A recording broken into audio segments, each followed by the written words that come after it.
Today, I'd like to introduce you all to our speaker, Joy Richardson. Joy is an actor, an artist, a writer, and a fellow alumna of Kellogg College, which is, pretty cool. Joy did an MST in creative writing at Kellogg, and during her time at the college, she had two art exhibitions, Journeys Through Childhood and War and Peace. And several of her paintings are still on display at the college, which sadly none of us can see at the moment, but hopefully one day soon we will be able to.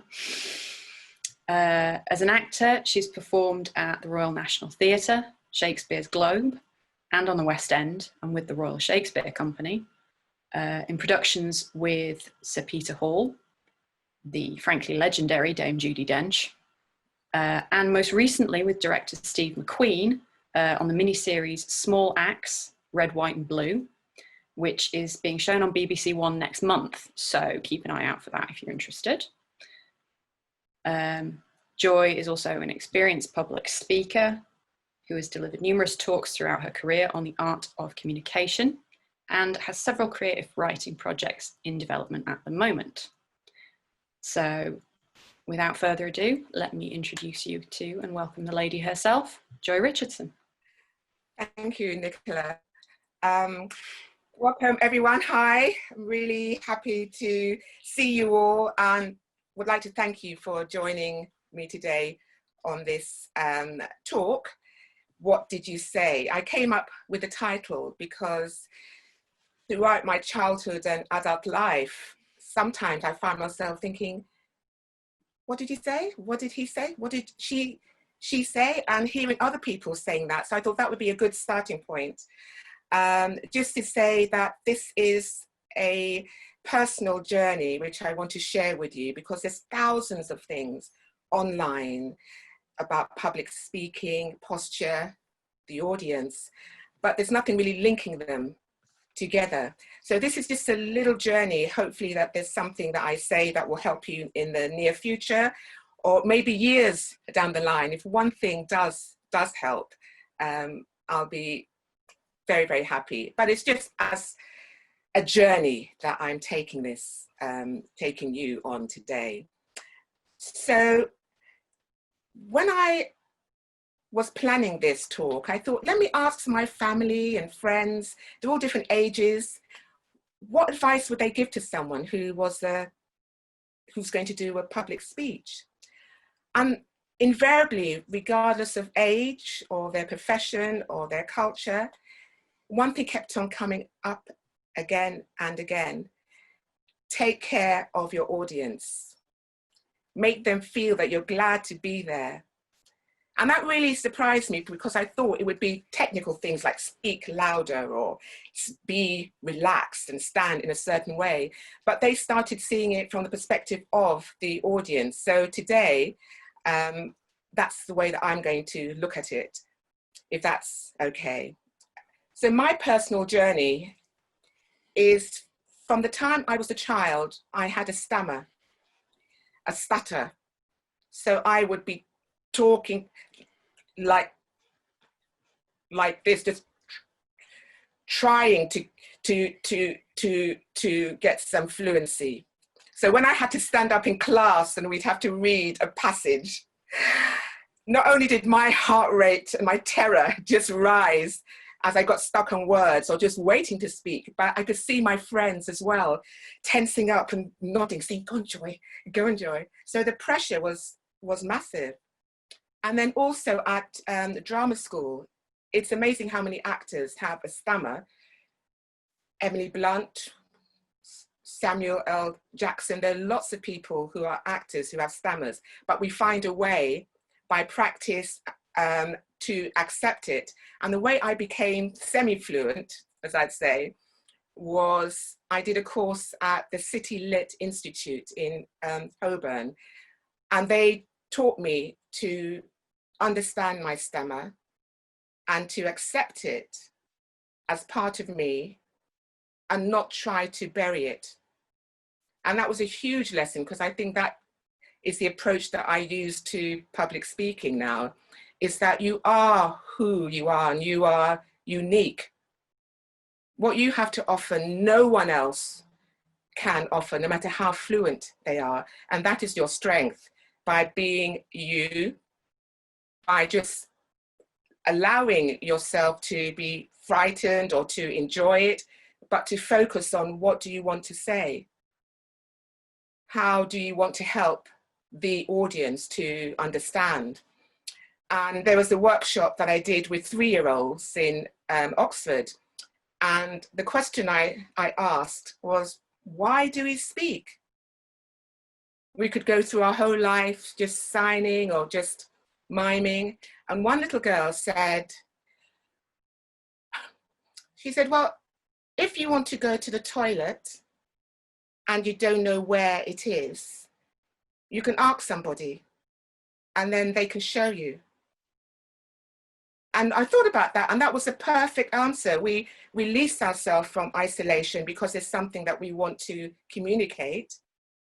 We communicate it clearly enough that it's understood, but also in a way that people care enough for them to change something, to help you, to change something in their life.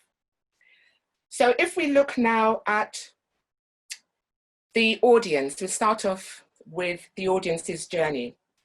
So there's an unwritten agreement, isn't there, that the speaker speaks and everybody else listens. Whether they agree with what is being said, you have that polite reaction whereby you sit and you let the speaker speak. But it is a conversation, because what's going on in your head is an internal monologue. So there's internal monologue which the speaker has, and internal monologue which the audience have. And they are a group of individuals, but we tend to see them as an audience. So what we have to do if we're giving a public speech is that we have to help the audience with that internal monologue. We have to get their attention. And I'll run through different ways that we can actually do that.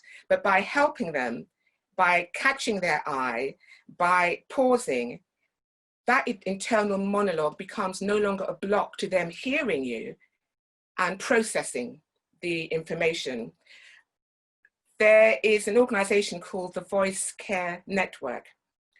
And the experiment that they did was that if you are in a room and you have a group of people, the first row will get maybe about 80% of what you say because of the distractions happening around them and them processing it. But the further back you go, you will lose maybe another 10%. The audience in the third row will have lost about, another 20%. By the time you get to the back row, they may only hear about 25% of what you say, because they have all these people in front of them and they're thinking, oh, I like that hairstyle, or what, and they have so many distractions that it's really difficult to take in what is being said, because of course we listen with our eyes as well as our ears, and we need time to process. So if I was going to wear a dress which was very interesting and an interesting brooch, a lot of the time my audience will be focusing or being distracted by, I think, oh, that's nice, oh, which is fine as long as you realize that and you take time to allow that to happen. At Shakespeare's Globe Theatre, where we have over 1,000 people, and it's an outdoor space, so you have all the aeroplanes and the birds landing on stage, and you have the soliloquies where you're speaking directly to an audience member, or you're just standing there. What we found, because I did the opening season of Shakespeare's Globe, so it was all to discover, how does the space work?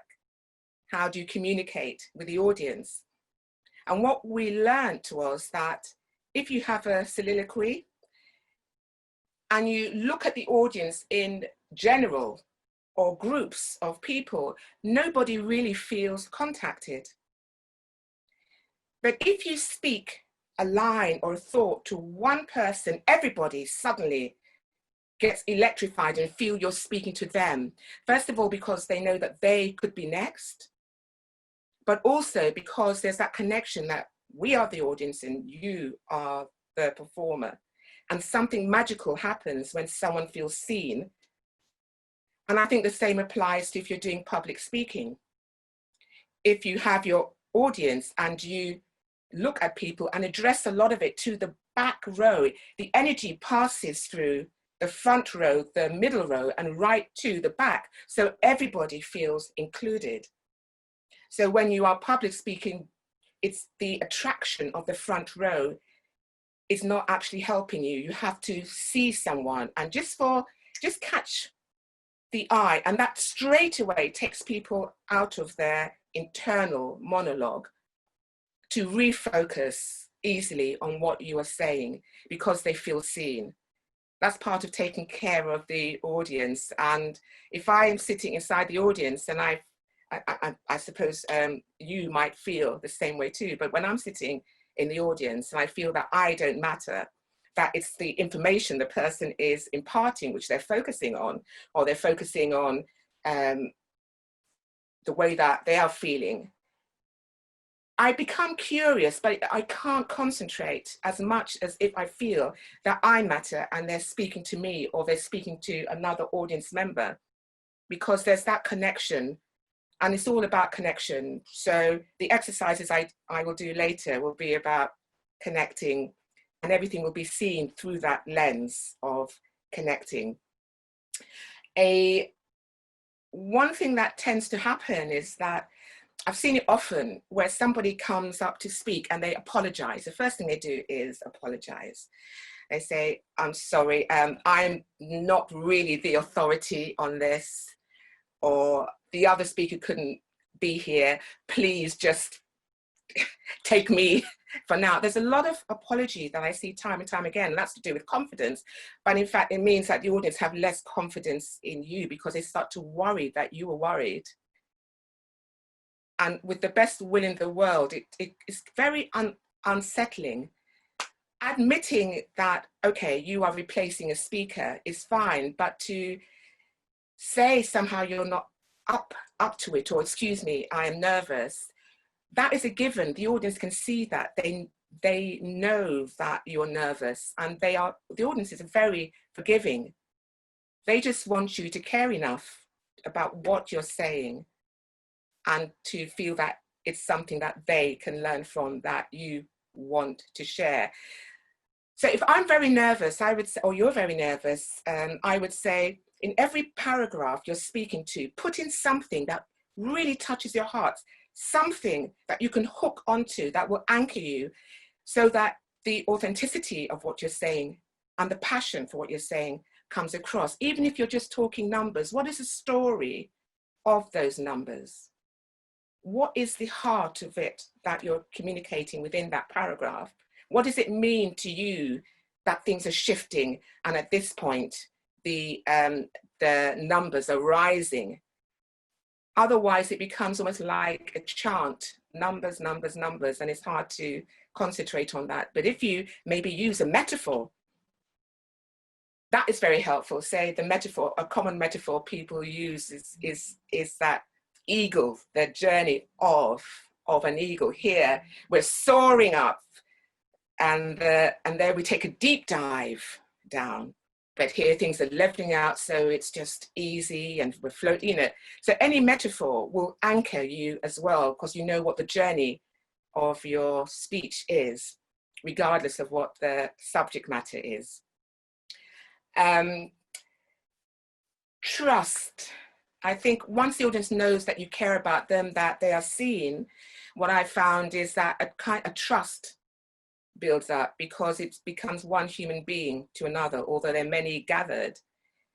It becomes like a connection of trust. You care about me, I'm seen, we're actually having a conversation, even though I'm being quiet, you are nervous or you are happy to be here, but I'm being seen, there's something happening here, and I will give you my attention far more easily, because the trust has been built up. The power of the silence. So as I am nervous, or if I'm nervous, naturally the pace increases because I want to get the information out. But what silence does, the power of silence, is it gives the whatever you're saying time to land, to be processed. But then the audience is thinking, why are you quiet? And they feel that it's not that you have forgotten, but you've chosen to let them think. And then you're speaking. So when you're writing things down, which is going to be your speech or you've memorized, I would say less is more, because otherwise we'll race to get through it. And as my mum said, don't tire your audience out. There's only so much that we can take in. Just take your time and take care of them, because some may have hearing problems, some may be unwell, some may have some worries that they have to go on to, and just pay attention to that and then use the silence. It's really, really powerful. Another thing that I was thinking about is with the audience, whatever audience you are speaking to, they will pick up on what emotions you are feeling. So if I'm really nervous, I need to prepare, because this is a practice, public speaking, even when there's nothing lined up. If you can just practice being seen. So what I'm going to do, an exercise here, is I'm going to stop talking, and just for 30 seconds, we're just going to look at each other and allow ourselves to be seen.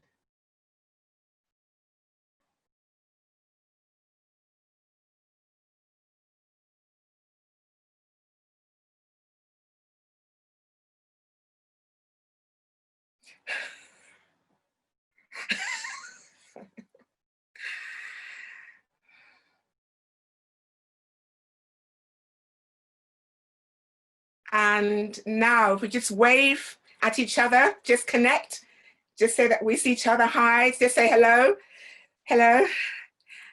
And in the chat, I would invite you just to say a word or a sentence about what that felt like, just to be seen and to look at people and just to say hello. Did anything change for you?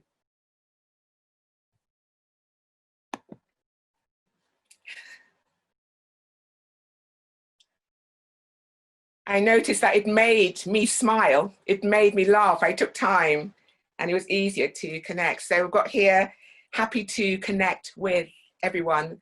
And Keith says, fun. Bridget says, everyone suddenly came alive. It's true, the energy level just suddenly went up, and I feel far more relaxed because now I've really looked at you and I'm getting feedback here. And I've got here, it's always a little bit awkward to be seen, but I felt a connection to the group. I smiled too. It was infectious. Thank you. That is brilliant. So we've just experienced a little thrill. So when you are about to speak, just take that time to allow people to see you and for you to see them, and allow yourself to be grounded and to feel that you are connecting with people as individuals. And that will take off that initial fear of, okay, I've got my stuff here. Hi, everyone. And carry on and plowing through. And of course, the other end of the scale, there's some people who love to do public speaking, who really enjoy, who look forward to, who feel what they have to say is so important. And even if it isn't important, they want to say it, they want to communicate. But there, they can also railroad the audience. Their enthusiasm can be quite overwhelming. They're not actually listening. That is the other danger. That can stop it being a conversation. So it's not about whether you fear public speaking, as apparently 75% of the population, I don't know how accurate those numbers are, but apparently time and time again, when I was doing research, said 75% of the population have put public speaking top of their list of fears above death. Yeah, so that's an extraordinary, to live with that terror, because it means it can overwhelm you. And if you have to do it on a regular basis, it just colors everything. So if you're up for it at the moment, should we do a few relaxation exercises? You can do it sitting down, but I will demonstrate. If you feel like getting up and doing it, that's fine. But these exercises are particularly geared towards what you can do a few minutes before you speak. And they're quite contained, but they get the job done. So one of the things that I focus on is the breath.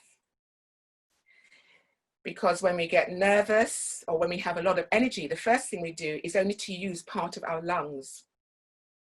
And the rest of the breath, the old air, just stays trapped down here. Now, if you have trapped air, it becomes foul. And the funny thing is, most of us now are spending a lot of time at home, a lot of time sitting down, and that trapped air becomes more and more foul, and it can affect your physical health and your mental health. So even as a practice, it's very good to, if you can't do exercise, to do these little tips which I'm giving you now. So this trapped air, you can release it through vigorous exercise. You've got your heart rate up and you're having to use all your lungs to take in the oxygen, and you're getting rid of that. Another way that you get rid of it is if you're laughing a lot, because that like laughter actually takes a lot of energy. If you're sobbing, because it takes so much energy to sob, but you don't want to be doing that just as you're going to do your public speech. So one of the things that you do is that you can blow out 20 candles. Just like this.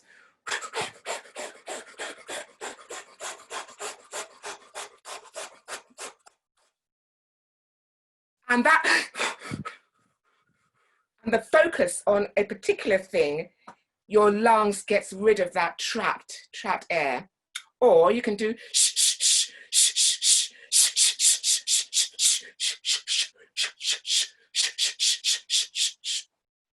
Would you like to have a go at doing the shush shush shush? Yes? So shush shush shush, shush shush shush, shush shush shush shush shush shush shush. Ready? And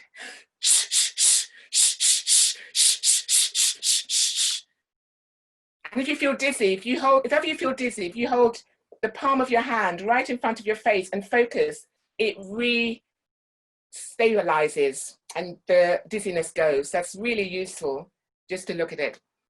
Yes, and shall we blow out the candles? Here we go. So 20 or as much as you feel you would like to do. Here we go. And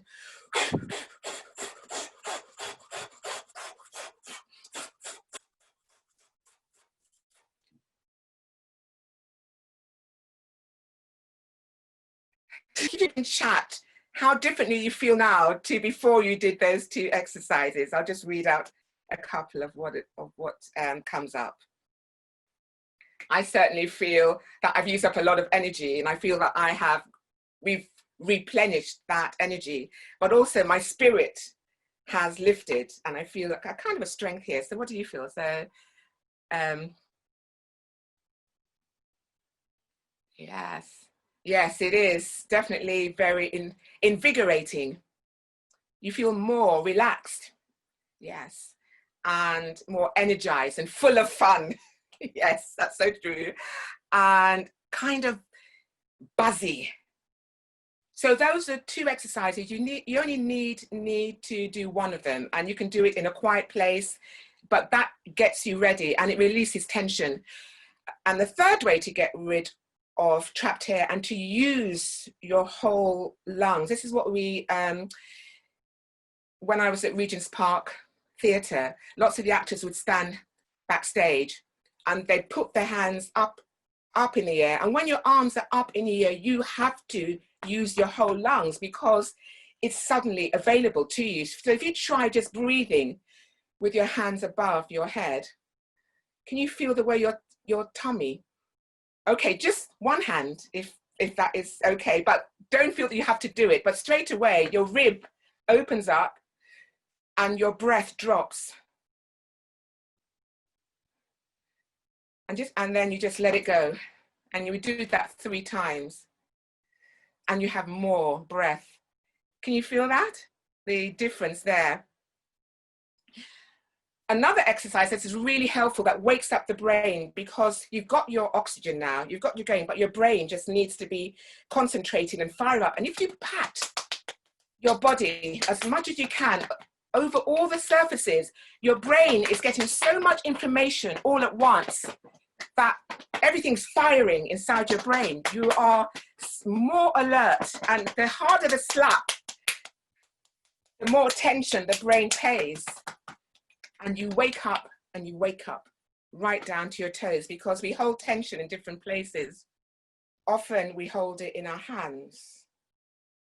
Like when a baby's born, the world is a bit overwhelming, and I tend to keep fists for quite a long time, and we hold it in our toes. You feel yourself clenching your toes. And of course, shoulders, if we carry bags or we're sitting down a lot, the tension is here. So this exercise and the gets rid of that tension here. There'll be some time afterwards where we'll have a question and answer, a Q&A. But for now, I think I'll just take you through a little bit of the physicality. So we all have vocal tics and physical tics. Mine is this: repetitive actions that when we are nervous, we don't realize that we're doing, or running our hands through our hair time and time again, or hands over the face. I've seen it where people rock forward and backward when they're speaking. And the vocal tics are things like, yeah, and the more nervous we feel, the more that our body protects us by comforting us. And it's a comfort thing, these repetitive actions, just like rocking. So once you start to know what your vocal tic is and your physical tic is, you can reduce them. Doesn't mean to say they aren't useful, but they can be very, very distracting and not helpful at all, because people are focusing often on that, and it's like a barrier. So either you video yourself or you get someone to watch you, but once you become aware of it, you can say to yourself, just stop it. And it will crop up again, but less and less often, because you're now aware of it. So could you type in any vocal tics that you think, or physical tics that you think you have, that you are aware of, or that you've noticed in other people? So then we can share that.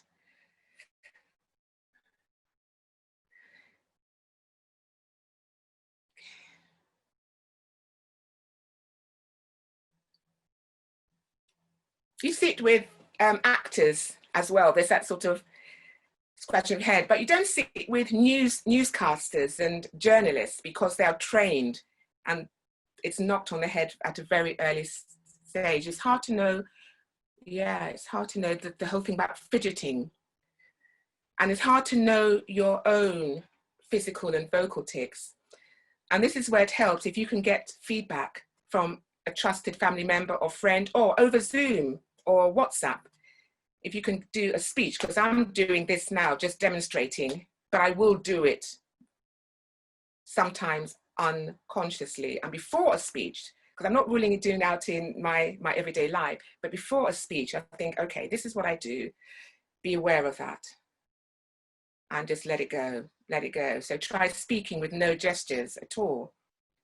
So if I'm going to speak to you about public speaking, I'm talking like this, and just, it's very boring, but it is a practice, it's a training practice. And once you get used to it, that muscle memory that your body has and that your brain will connect to will mean that it will feel more natural to do less.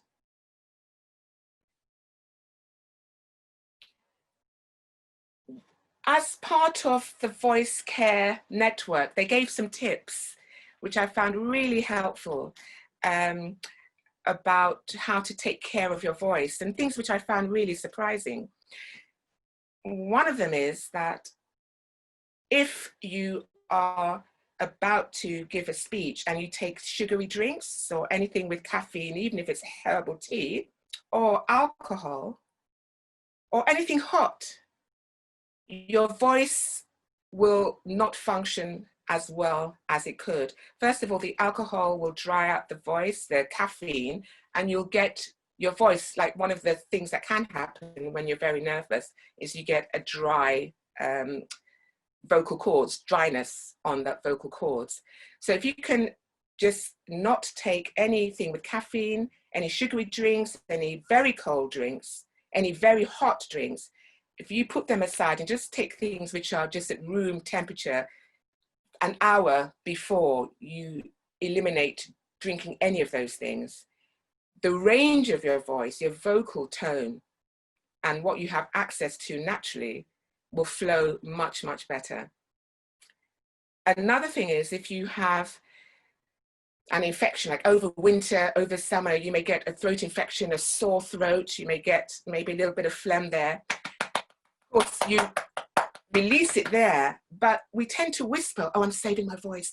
I've got a speech to do today, I'm saving my voice. And it's the worst thing you can do because all this air is passing over your vocal cords. And you would be better off speaking quietly to someone rather than drying out your throat by allowing all that air over it. It's like an engine without lubrication. It just will get the vocal cords hitting against each other in a very, it could make your throat sore as well. So do not whisper. Whether you have a cold or not, just sip some water and speak normally. Talking about the voice, one thing we learned is, during the acting profession is that the consonants carry the meaning. So if you want to be understood, the more you hit the consonants, if you're giving factual information, we naturally in life, we hit the consonant. Don't do that. I said, come here.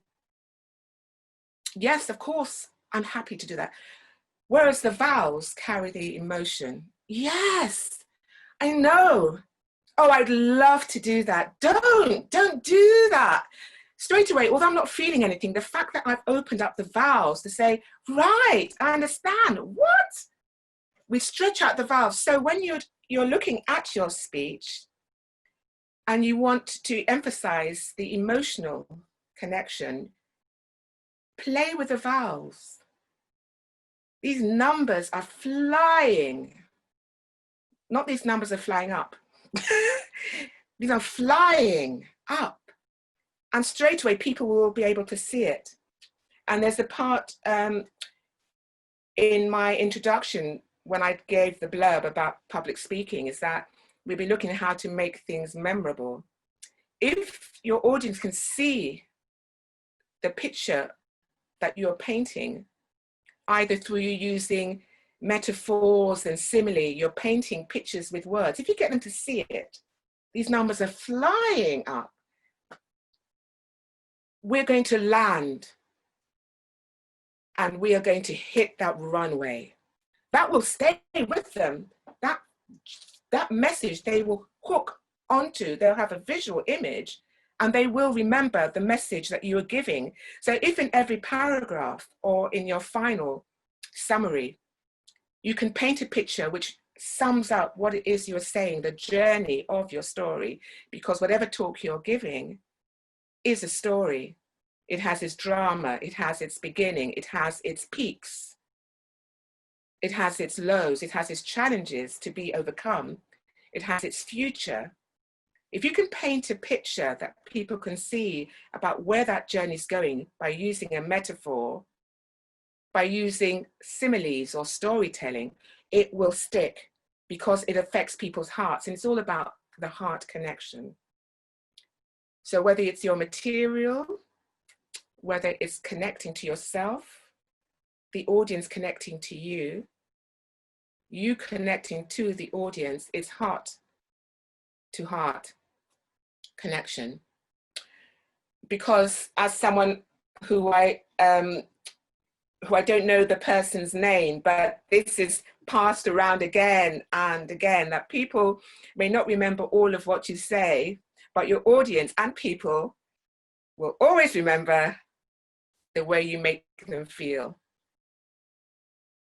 So whatever the subject matter, whether it's a hostile audience because they're about to hear something which will disturb them, if they feel that you care and there's a heart connection and you can leave them feeling that they matter, they're more likely to listen and to consider and to remember what it is you said. And I went to a meeting once on my estate. It was a community hall meeting. And it was them saying, we're going to charge everybody to have your roofs repaired, whether you like it or not. And they started off saying, we're very interested in your thoughts. But in the end, because people were shouting and they're saying, but how can you do that? We should have a choice. I've just recently had my roof repaired. And the person speaking said, well, it's going to happen whether you like it or not. Well, as you can imagine, there was uproar. Not that we would ever do that, but that's an extreme example of where you shut down their reaction and you say, this is how it's going to be. Even if that is the fact, this is how it's going to be. The fact that you care that this is how it's going to be is hugely important. I realize now that I've only got a few more minutes. So the voice, of course, the voice is vibrations. And when we speak, we are actually touching people. And it's that imagination, it's that knowing that every time you speak, people are only hearing because you're literally sending out waves that are touching them. So your voice as a touch is also a guidance about how you speak to people during public speaking. You see people pulling away or they don't feel well, you can soften your voice because it's not only about you, it's about them. It's not only about the material, it's about touching them. The way that we would if we're speaking to someone who is unwell or a child or someone who we love or care about, or we're trying to get them to focus. Many teachers, their voice breaks and they have to leave their profession. This is what the Voice Care Network was partially set up for.